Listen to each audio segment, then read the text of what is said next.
Bienvenidos oyentes de Radio Sefarada a estas noticias de hoy comentadas por Jorge que hay. ¿Qué tal, Alejandro? Estos son los titulares. Turquía habría hecho la vista gorda a la planificación de ataques terroristas de Hamás contra Israel en su suelo.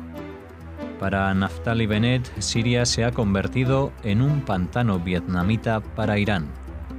Medio centenar de palestinos detenidos por terrorismo, entre ellos 3 relacionados con la bomba en el manantial. Detención arbitraria de turistas israelíes en Moscú para presionar por la negación de entrada en Israel de algunos rusos. Estos son los titulares de estas noticias que ampliaremos en la segunda parte con la agenda cultural. Según revela un diario británico, Turquía ha permitido al grupo terrorista islámico Hamás planear ataques terroristas contra Israel desde su territorio de Turquía, mientras el presidente Erdogan hace la vista gorda.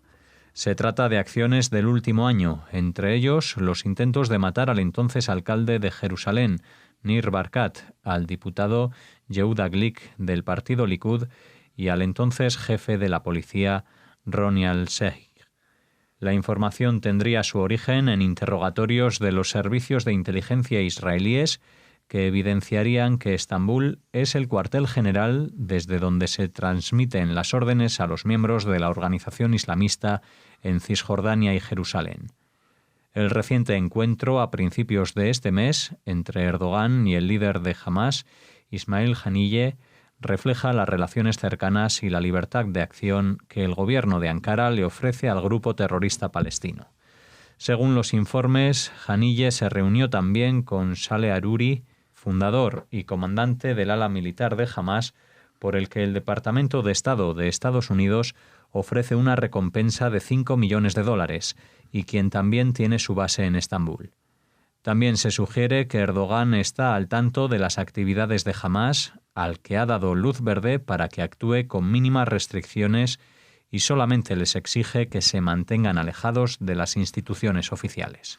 Bueno, el que suponga que Erdogan no sabe lo que está pasando, pues no sabe quién es Erdogan y cómo dirige los destinos del país Turquía desde hace muchos años, con mano de hierro, con servicios secretos de inteligencia para la gente de su país, para las minorías kurdas, para los refugiados y para todo grupo que está en ese país, porque allí se han convertido en una especie de bazar oriental o mercadillo de, entre otras cosas, del terrorismo internacional. Se ha hablado de la financiación de Irán, del terrorismo internacional. Turquía no lo financia, pero Turquía sí que les da muchas veces cobijo y oficinas para su trabajo. Recordemos que hasta hace 2-3 años, pues las delegaciones más importantes del califato islámico de Daesh, también conocido como ISIS, estaban en Ankara y en Estambul. Hoy en día lo que sí está más representado es justamente el movimiento Hamás. Y no es que tenga una representación diplomática para cuestiones que puedan afectar a la geopolítica de la zona y a cuestiones que serían de Estado, sino que los líderes de Hamás tienen su central operativa de diseño de atentados en Turquía, y esto con el beneplácito de las máximas autoridades. Ahora, esto ahora lo ha publicado un diario británico. Evidentemente, si el diario mismo reconoce que esto es resultado de los interrogatorios de los servicios de inteligencia israelíes, es que Israel lo sabe hace mucho. ¿Cuál es el papel que está jugando Israel en este tipo de escenario? Pues supongo yo que también tiene parte de su equipo de inteligencia y espionaje desplazados en ese país para observar qué es lo que se cuece ahí y a partir de ello evitar atentados en Israel, porque de los que se estaban hablando, de los asesinatos de estos personajes, ninguno ha llegado a realizarse, ni contra el alcalde de Jerusalén, ni contra el jefe de la policía, ni contra algún otro que aparece reflejado como el diputado Yehuda Glick. Es decir, que los israelíes han abortado muchos de esos atentados justamente por saber que se estaban cociendo en territorio turco y seguramente allí tienen una buena base operativa para informarse.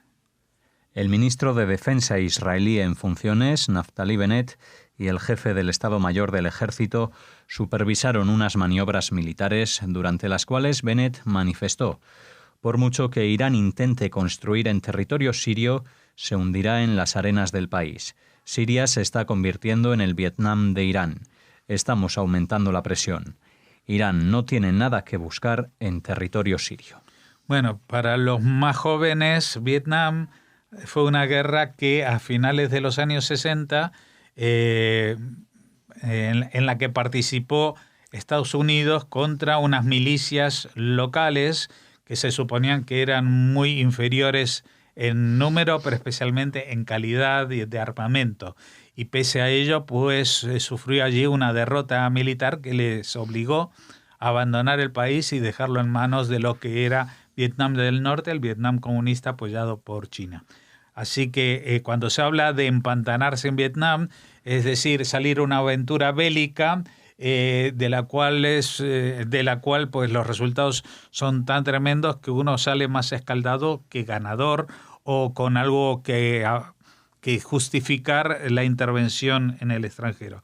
Esto es lo que ha dicho Bennett, con otras palabras más resumidas, al hablar de la presencia iraní en Siria, porque evidentemente cada vez que intentan acercarse a la frontera israelí o plantar allí alguna fábrica o destino para sus misiles que luego van a controlar y manejar milicias y ejércitos subalternos como Hezbollah, pues se encuentra con que Israel bombardea estas instalaciones.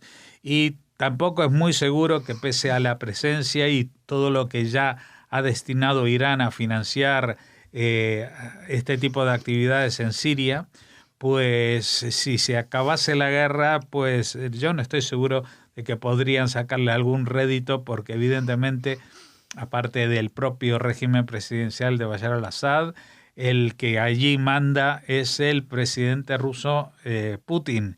Y no creo que esté muy por la labor de compartir los beneficios de esta posición geoestratégica, especialmente para Rusia. Es muy importante el puerto de Tartus en la salida al mar Mediterráneo. Y cada vez más los rusos pues aflojan más la mano para que los israelíes ataquen los objetivos iraníes, los objetivos en territorio sirio que no son del ejército sirio. El servicio secreto israelí Shabak anunció la detención de 50 palestinos sospechosos de participar en acciones terroristas en Cisjordania, entre ellos 3 militantes que se cree que perpetraron el asesinato de Rina Sherf en agosto pasado cerca del asentamiento Dolev. Los detenidos son miembros del grupo terrorista autodenominado Frente Popular de Liberación Palestina y habían planeado perpetrar numerosos ataques. Sherf, una chica de 17 años domiciliada en Lod, cerca del aeropuerto en el centro de Israel, fue asesinada cuando visitaba junto a su padre y su hermano un popular manantial. Un artefacto explosivo fue activado desde cierta distancia cuando la familia se aproximaba al lugar, hiriendo además al padre y al hermano. Durante el interrogatorio a los detenidos se descubrieron varios escondites con armas vinculados a la célula, incluyendo fusiles, munición y material para la fabricación de bombas. Sí, evidentemente estamos hablando de un operativo que se esperaba desde hace tiempo, a pesar de que esto ocurrió en agosto, pues entre los que se han comunicado que han sido detenidos, porque en general Israel no anuncia cuándo detiene, sino cuando ya ha obtenido la información necesaria en los interrogatorios, porque seguramente a partir de esa información pueden hacer más detenciones. Nos han comunicado ahora unas 50 detenciones en los últimos tiempos, todos de terroristas sospechosos de participar en acciones, entre ellos 3 de este ataque que fue especialmente doloroso porque la muerta fue una chica de apenas 17 años que simplemente con su padre y su hijo estaban de paseo por esa zona. Había una visita turística programada o convocada en las redes sociales para visitar ese manantial y ellos ni siquiera Esta chica y su familia ni siquiera vivían en la zona, sino que estaban allí de turismo.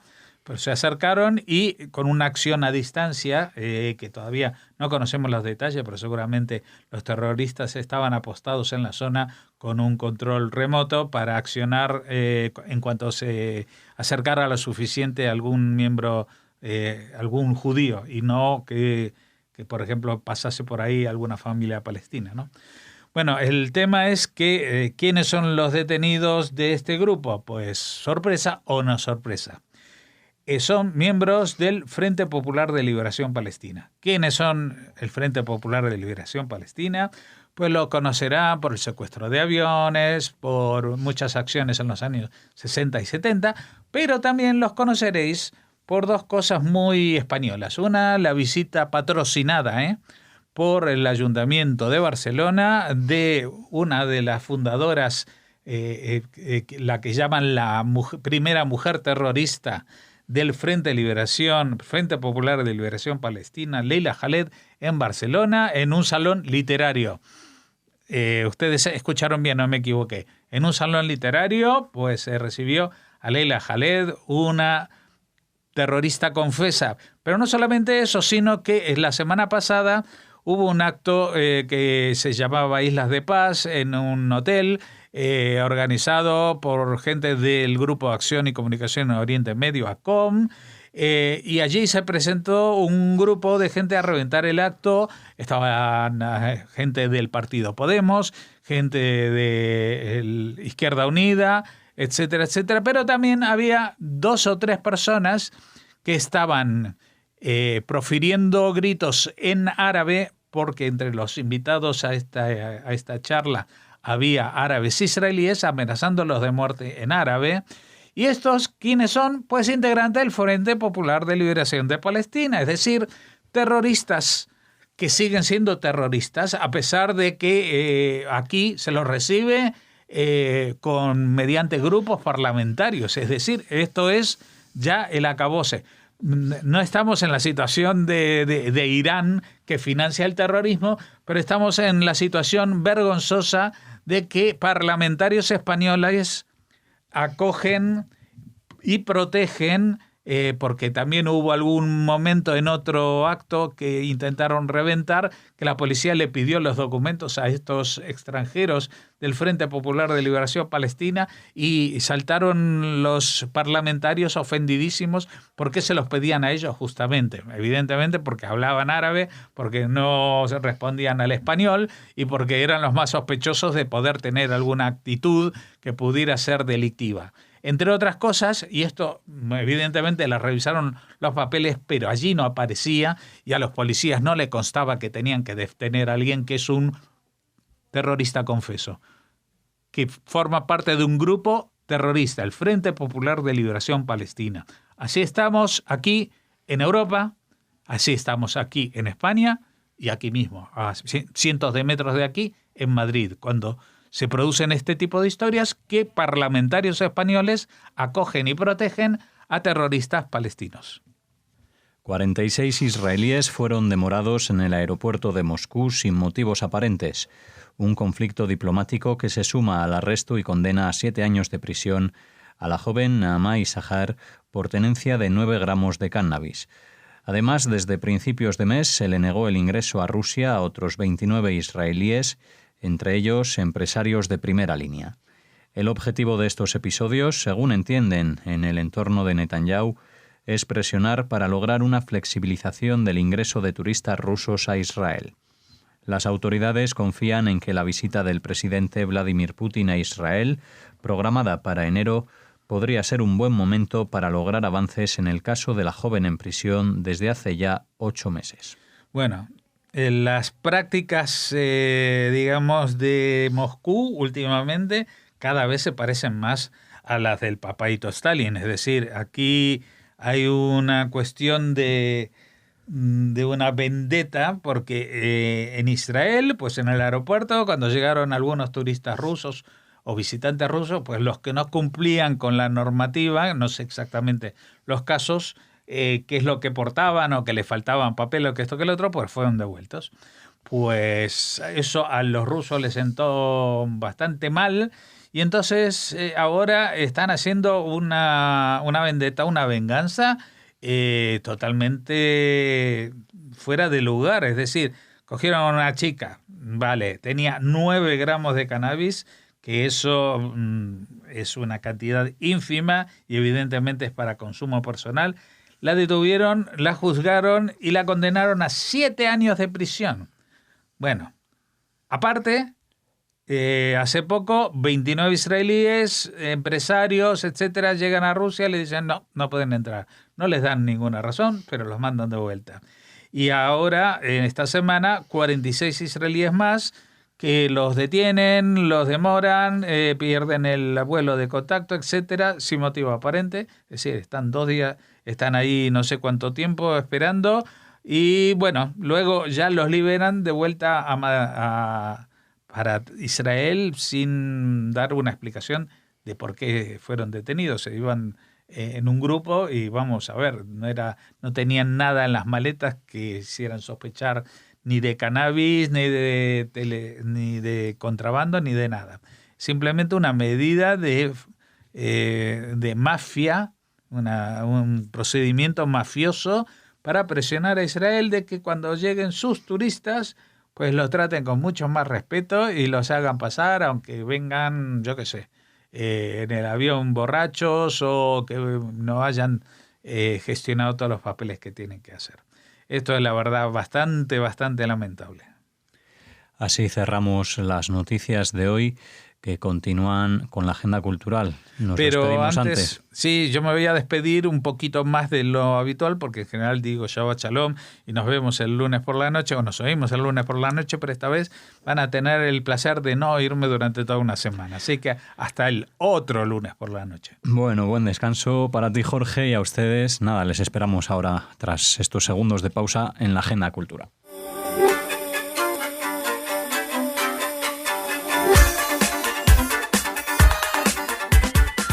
Empezamos la agenda cultural de estas noticias que cierran la semana. Hola, Raquel. Hola, Alex. Hola a todos. ¿Cómo se nota, cuando cerramos la semana en la voz se nota todo? Ya estamos deseando que llegue el fin de semana y Hanukkah. Hanukkah, que hemos hecho un recorrido por las diferentes juderías que lo celebrarán. Muchas de ellas el día 22, coincidiendo con el domingo, como decía Raquel. Sí, pero en este caso vamos a hablarles de un proyecto que financia la Fundación Pluralismo y Convivencia y que nos ha parecido muy interesante. Se llama Cómo la desinformación alimenta el discurso de odio, xenofobia e intolerancia religiosa. Es un proyecto de la Asociación Maldita contra la Desinformación, Periodismo, Educación, Investigación y Datos en nuevos formatos y plantea una investigación sobre los bulos que afectan a minorías religiosas y el discurso de odio que alimentan. El proyecto investigará cómo la desinformación afecta a las minorías religiosas en España desde su creación hasta su implantación en el imaginario colectivo. Quiénes son las comunidades más afectadas, qué mensajes se mueven en torno a ellas y cuáles son los más recurrentes, en qué formato se mueven, fotos, vídeo, cadenas de WhatsApp, su viralización y cómo estos mensajes nos afectan en nuestro día a día. Muy bien, pues con esta noticia arrancamos la agenda de hoy para traernos temas viajando. ¿A dónde? A Tel Aviv. Nos vamos al Instituto Cervantes para proponerles 2 talleres culturales que todavía no han comenzado, pero a los que se pueden inscribir desde ya. Les hablamos del taller de cine 7 décadas de cine de autor en España que conduce David Blanco. Son 7 encuentros semanales. Comenzará el 20 de enero de 2020, o sea, el 20 del 01 del 20, y el periodo de inscripción, pues como les decimos, ya ha comenzado. También les proponemos el taller de escritura creativa para principiantes de Andrea Baobab. Son también, en este caso es un encuentro semanal más, son 8 y comenzará el 21 de enero de 2020 y ya, como les decimos, se pueden anotar. Así que si están en Tel Aviv y les apetece hacer actividades tan interesantes como estas en la sede del Instituto Cervantes, pues anímense. Anímense, pueden entrar y echar un vistazo al programa y ahora llegamos hasta el final. No acabamos, no es un final literario, no es una recomendación literaria, aunque de alguna manera sí, porque les hablamos del Festival de Cine Judío de Nueva York, que organizan el Museo Judío y el Lincoln Center. Han presentado la edición 29ª de este festival, que se celebrará durante las 2 últimas semanas de enero y que evocará, aquí está el contacto con lo literario, los 50 años del estreno de la película El jardín de los Pizzicontini de Vittorio De Sica, basada en la novela.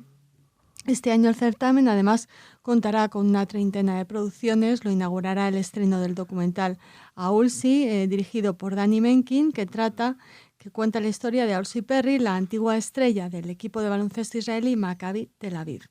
El cierre del festival correrá a cargo de Crescendo, de Dror Sahabi, que cuenta la historia de un famoso director que acepta el reto de crear una orquesta juvenil palestino-israelí. El festival, y esto nos emociona especialmente, también homenajeará la carrera de la cineasta, actriz y productora francesa Marceline Loridan-Ivens, ya saben, fallecida en 2018, con la proyección de su largometraje The Big Three Meadow, un drama autobiográfico sobre una sobreviviente de Auschwitz que vuelve al campo de concentración para enfrentarse a su pasado y a uno de los descendientes de un miembro de las SS, uno de los guardianes. El Festival de Cine Judío de Nueva York es un festival de carácter anual, inaugurado en 1992 con la colaboración de la Sociedad de Cine del Lincoln Center, y que tiene como objetivo celebrar la riqueza y diversidad judía en las creaciones cinematográficas. Estupendo, pues con ese ciclo de cine que seguramente le recordaremos entrado el 2020, nos despedimos de esta semana y de estas noticias y de todos ustedes. Hasta la próxima. Exactamente, Shabbat Shalom, y que tengan una felicísima Hanukkah.